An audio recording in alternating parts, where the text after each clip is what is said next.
my Cuevas short sales redefined. Let's cover it. This is interesting.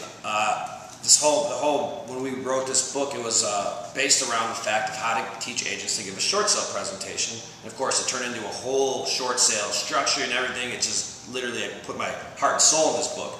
But if you're doing a short sale presentation, remember, I'm repetitive about this. It's not a listing presentation, so there's some things that you want to start with.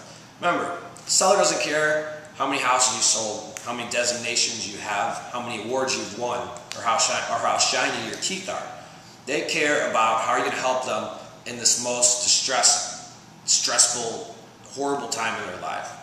The very first thing that you need to cover when you're meeting with a seller on a short sale presentation is the foreclosure timeline specific to your state and county. All right, now this is extremely important to cover because if you do not know the foreclosure timeline in your state, this is arguably a violation of your fiduciary duty to the seller. The reason why this is so important for the seller to understand and for you to understand is because when people are facing foreclosure and they're in foreclosure, they're also facing a timeline. And if you're going to take on a short sale listing, you need to do everything in your power to not meet that foreclosure sale date.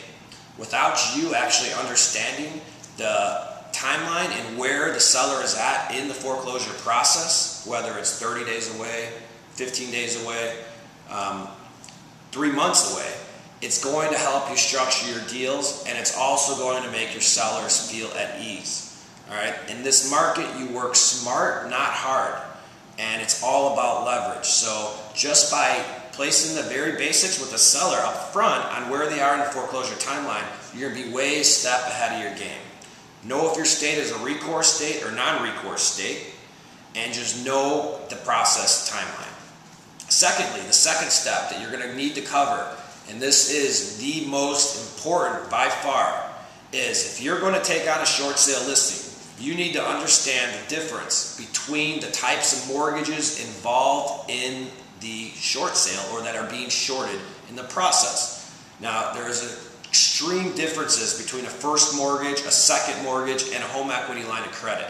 And again, if you do not know the differences in how these liens interact and what it takes to get these accounts settled on behalf of the seller, again, in my opinion, you are arguably in violation of your fiduciary duty. Now, for example, a first mortgage lien is always going to limit the dollar amount that the second lien holder is going to accept on a short sale. Now, the main thing that you want to do is, how am I going to get my client out of this situation and settle these accounts on their behalf? Well, you'll be surprised to learn that the majority of first mortgages, they're typically not going to chase the borrower for the difference and enter into fiduciary or enter into a judgment lawsuit against them, as long as you're in a recourse state. If you're in a non-recourse state, and all the states are listed in our guide, you don't have to worry about the bank ever pursuing a deficiency judgment on the seller, because by law in those states they're not allowed to. However, the biggest misconception and the most irritating thing for me, one of the driving forces to me putting this product together to educate you guys, is literally the difference between a second mortgage and a home equity line of credit. And it's simply this, so write this down.